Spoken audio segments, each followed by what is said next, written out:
오늘은 여러분들에게 질문을 하나 하면서 말씀을 시작하려고 합니다. 요즘 마음이 어떠십니까?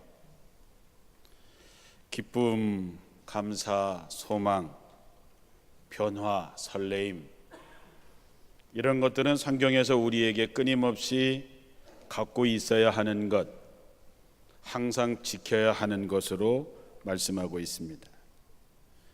여러분의 마음에 정말 감사한 마음, 또 기쁨, 소망, 설레임, 변화, 이런 것들이 여러분에게 있으십니까?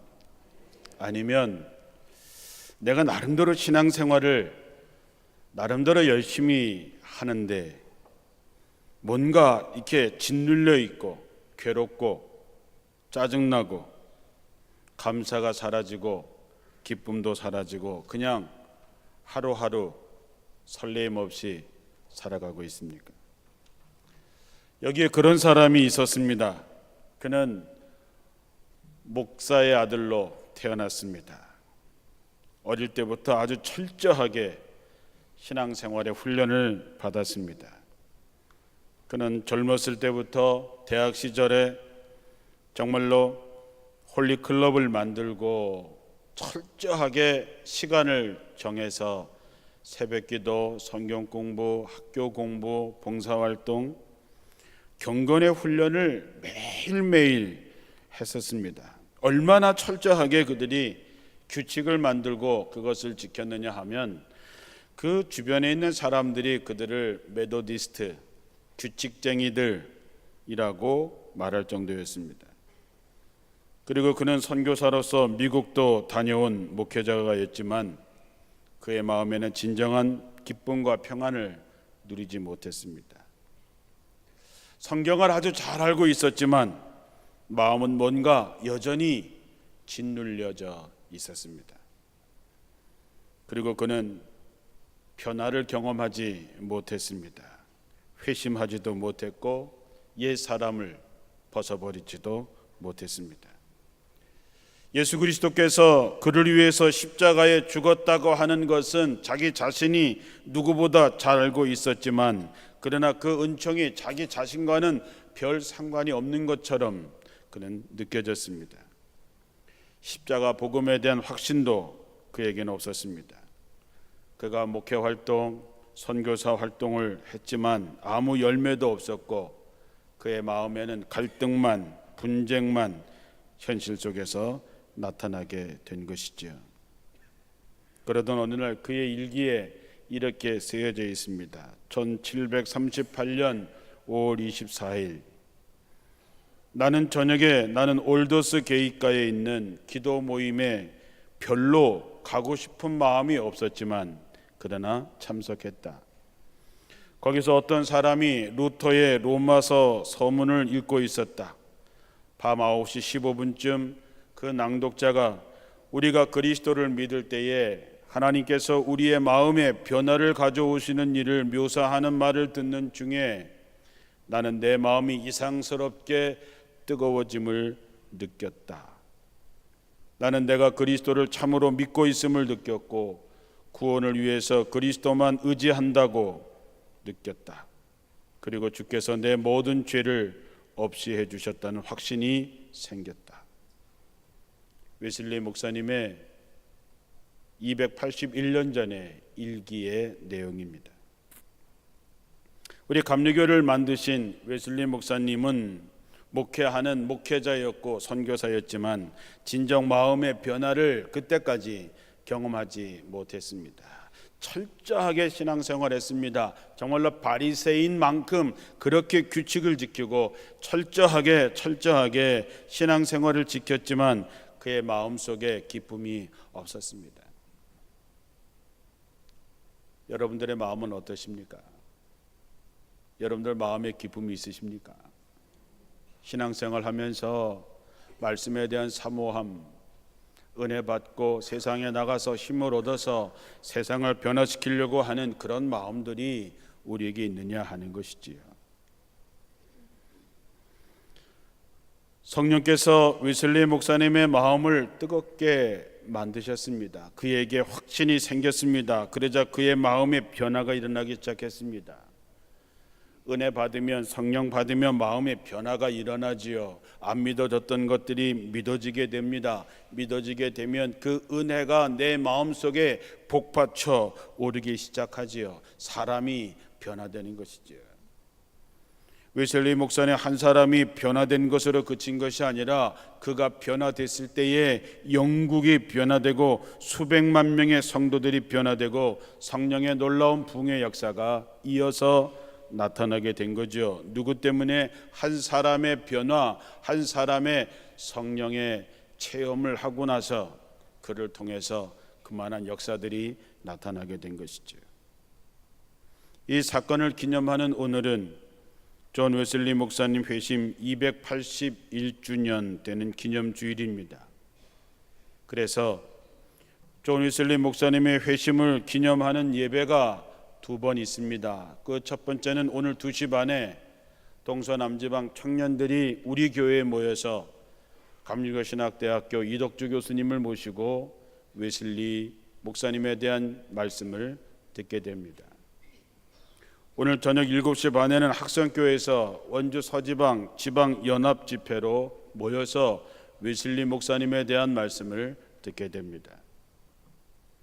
바라기는 여러분들이 이 2시간 2시 반에 여는 청년 집회이긴 하지만 여러분들이 우리 교회에서 웨슬리 목사님에 대한 이야기를 들으시든지 아니면 7시 반에 학성교회에서 웨슬리 목사님에 대한 말씀을 듣든지 두 예배 중에 한 군데를 꼭 선택하셔서 오늘은 특별히 웨슬리 목사님에 대한 이야기를 듣는 여러분들이 되시기를 주님의 이름으로 축원합니다. 웨슬리 목사님의 일기에도 나오지만 별로 참석할 마음이 없었지만 가고 싶지 않았지만 그러나 그곳에 참석했을 때 가슴이 뜨거워지는 경험을 했다는 것 기억하시고 여러분들도 기꺼이 두 예배 중에 한 예배를 참석했을 때 하나님이 여러분의 마음을 뜨겁게 하는 역사가 있기를 주님의 이름으로 축원합니다. 그러면 여러분에게 두 번째 진지하게 묻고 싶은 것이 있습니다. 그건 뭐냐? 여러분이 예수를 믿고 변하셨습니까? 여러분 예수 믿고 변하셨습니까? 예수님을 만나고 여러분이 정말 새롭게 거듭났느냐 하는 얘기죠. 흔히 변화를 지향하는 사람들을 보고 진보주의자 또는 개혁주의자라고 얘기를 하죠. 어떤 변화보다는 현실을 그대로 지속하려고 하는 사람, 변화보다 안정을 추구하는 사람들을 우리는 보수주의자라고 얘기를 합니다. 여러분은 진보주의자입니까? 보수주의자입니까? 이거는 내가 여러분들에게 정치적인 성향을 묻는 것이 아닙니다. 이데올로기나 정치적인 입장을 떠나서 순수하게 우리가 성경적인 입장에서 본다면 우리 교회는, 우리 기독교는 어떤 성향일까? 어떤 성향이어야 할까라고 하는 것이죠. 우리 개신교를 프로테스탄트라고 하는데 프로테스탄트는 프로테스트 저항하다에서 나왔습니다. 천주교의 부정과 부패에 맞서서 저항하면서 나온 것이 개신교 프로테스탄트입니다. 예수님도 2000년 전에 교리와 율법에 얽매여서 믿음의 본질을 잃어버린 보수주의자들, 바리새인들을 비판하면서 진정한 믿음의 회복을 위해서 싸우셨습니다. 그래서 그들의 미움을 받고 십자가에 달려 돌아가신 것이죠. 변화된다는 것, 개혁을 한다는 것, 거듭난다는 것, 다시 태어난다는 것, 이것은 교회가 가져야 될 정신입니다. 너희는 유혹의 욕심을 따라 썩어져가는 구습을 따르는 옛사람을 벗어버리고 오직 너희의 심령이 새롭게 되어 하나님을 따라 의와 진리의 거룩함으로 지으심을 받은 새 사람을 입으라. 에베소서 4장 22절 이하에 나오는 말씀입니다. 예전에 내가 죽고 변화되어서 완전히 새 사람이 되라라고 하는 것이죠. 이것이 예수 믿기 전에, 예수 믿고 난 다음에 사람이 완전히 달라져야 된다는 것이지요. 예수 믿기 전이나 예수 믿고 나서 사람이 변화되지 않았다면 그 사람은 변화된 사람이 아니죠. 거듭난 사람이 아닙니다.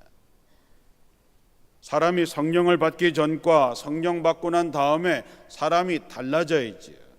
달라지지 않았다면 여러분은 성령 받은 사람이 아니겠지요. 교회가 저항 정신을 잃어버리면 타락하게 됩니다.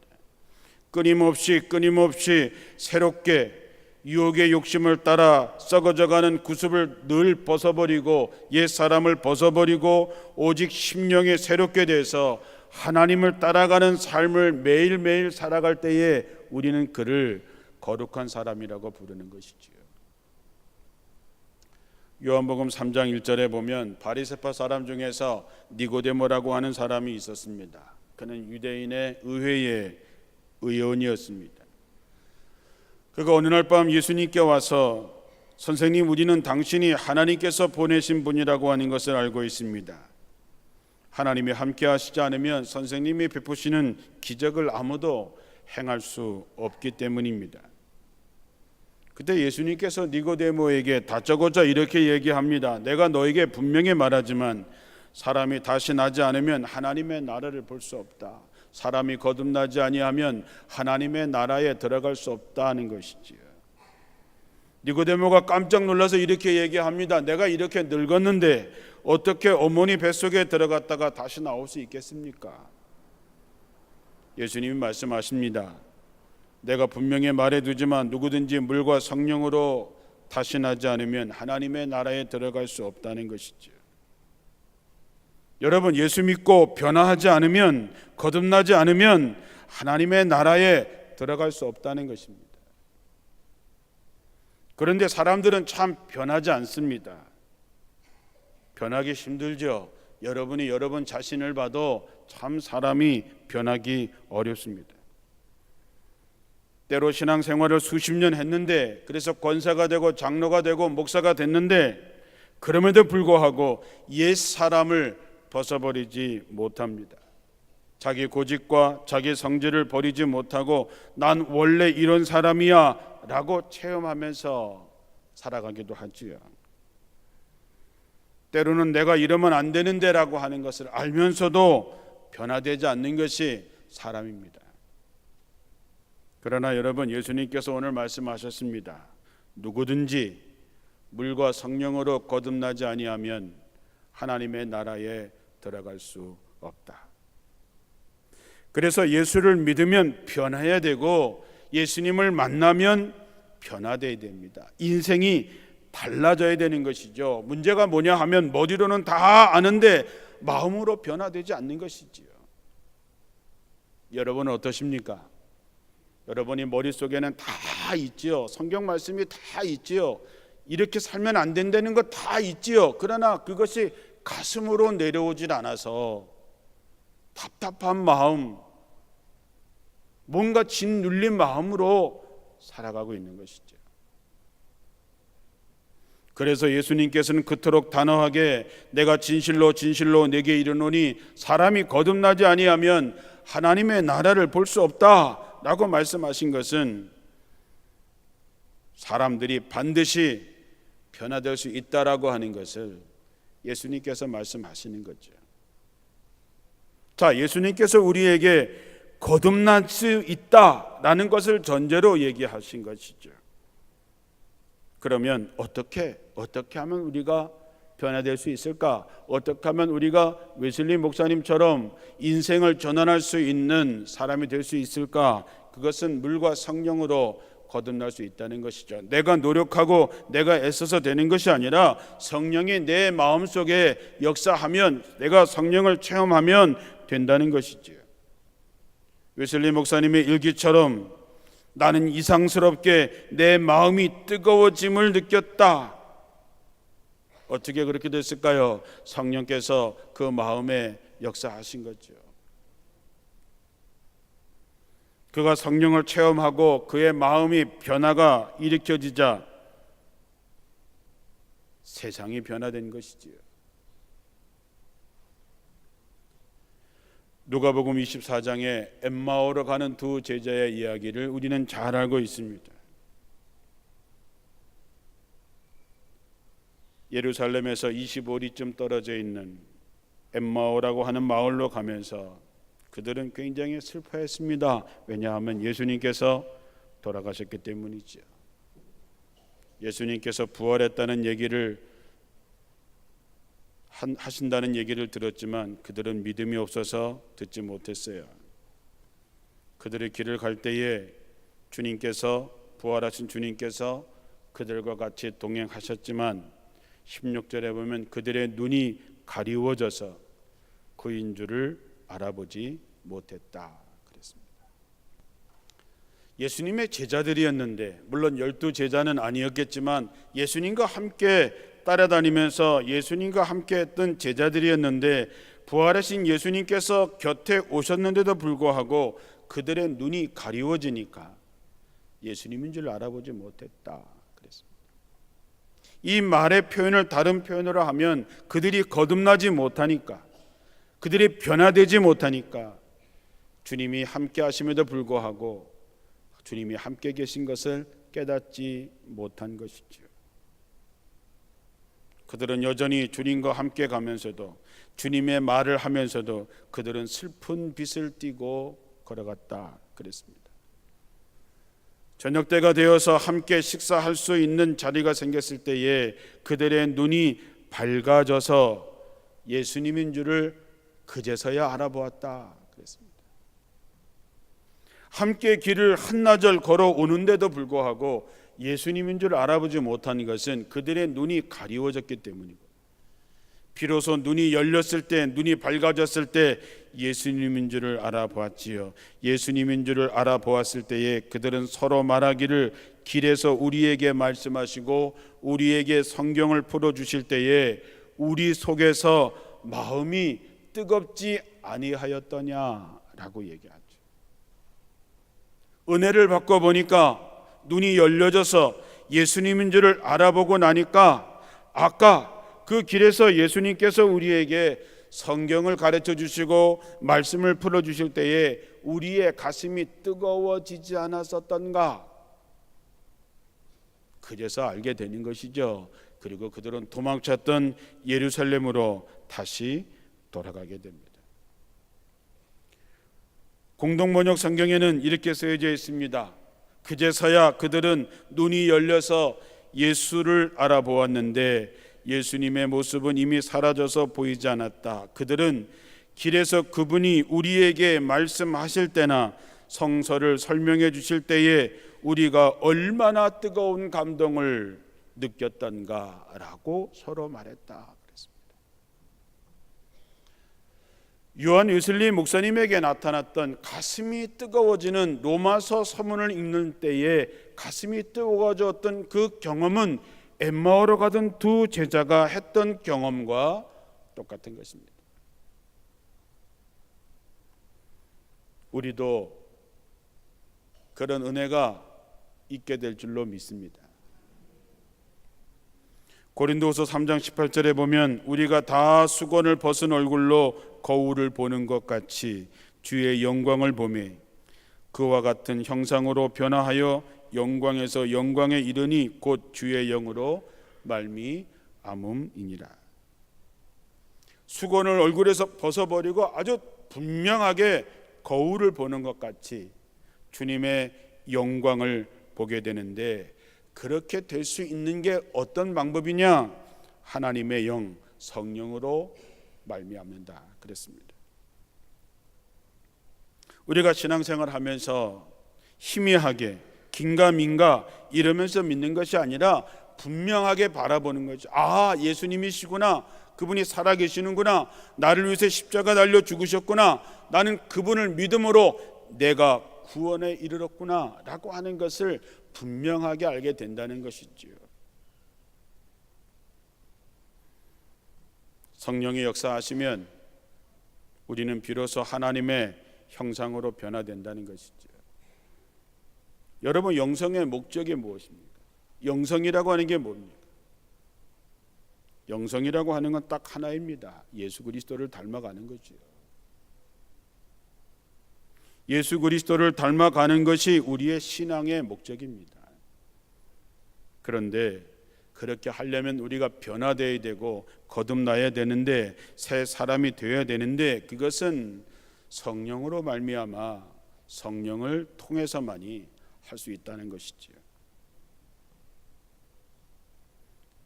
웨슬리 목사님은 가슴이 뜨거워진 그날 자신이 성경을 통해서 배웠던, 들었던 바로 그리스도께서 자신을 위해서 죽으셨고, 주님께서 자신의 죄를 이미 짊어지고 가셔서 더 이상 죄의 짐에 시달릴 필요가 없다고 하는 것을 깨닫게 되었습니다.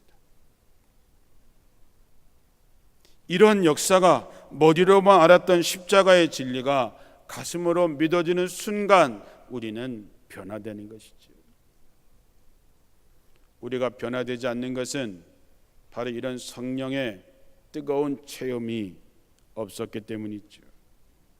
아니면 있었던데 이제 그것이 다 식어져서 우리들의 마음이 강팍해진 것이죠. 웨슬리 목사님의 가슴을 뜨겁게 하셨던 성령께서 오늘 예배하는 여러분 모두에게 가슴이 뜨거워지는 은혜를 허락해 주시기를 축원합니다. 그리스도의 은혜를 깨달은 사람마다 값비싼 향유를 부었던 사람처럼, 마리아처럼 우리도 변화되게 되지요. 성령이 임하게 되면 그러면 우리는 내게 주어진 사명을 깨닫게 됩니다. 오늘 우리에게 주어진 사명이 무엇입니까? 주께서 나를 성령으로 충만하게 하셨으니 가난한 사람들에게 기쁜 소식을 전하게 하시려고 나를 택해서 보내셨다. 그가 나를 보내신 것은 마음 상한 자를 고치시고 포로에게 자유를 선포하시고 눈먼 사람을 다시 보게 하고 짓눌린 사람들을 풀어주며 주께서 은혜를 베푸실 때를 전파하도록 하기 위해서다. 이사야서에 나오는 말씀이지요. 우리가 성령이 충만해지면 하나님께서 우리에게 이 땅에 보내신 사명이 무엇인지를 알게 됩니다. 그래서 우리는 자기 자신에게 향했던 마음을 세상을 향해서 열고, 원주 제일교회에서 전 세계가 나의 교구다고 말했던 복음의 영역을 확장해 나갈 수 있는 것이지요. 웨슬리 목사님의 당시의 상황을 한번 생각해 봅니다. 그날 밤에 웨슬리 목사님은 영적으로 기진맥진해서 올더스 게이시라고 하는 거리를 걸었던 것이지요. 미국 조지아주 선교지에서 선교 사역을 실패하고 돌아온 웨슬리 목사님은 여러 가지로 힘들고 어렵고 내가 도대체 왜 이럴까라고 하는 곳에 빠져 있을 때, 그날 밤 웨슬리 목사님은 가슴이 뜨거워지는 경험을 하면서 새로운 사람으로 변화된 것이죠. 정말로 우리가 참된 믿음을 가졌는데 무기력해질 수 있을까요? 우리가 성령으로 가슴이 뜨거워졌는데 옛 사람 그대로 가지고 있을까요? 불가능한 일입니다. 여러분들이 성령을 통해서 하나님이 여러분들의 마음속에 어떤 경로든지 간에 여러분의 가슴을 뜨겁게 해서 물과 성령으로 거듭나고 이제 웨슬리 목사님처럼 여러분의 하나가 변화가 여러분의 가정을 바꾸고 속회를 바꾸고 선교회를 바꾸고 교회를 바꾸고 이 나라와 민족을 바꿀 수 있는 역사의 주인공들이 되시기를 주님의 이름으로 축원합니다.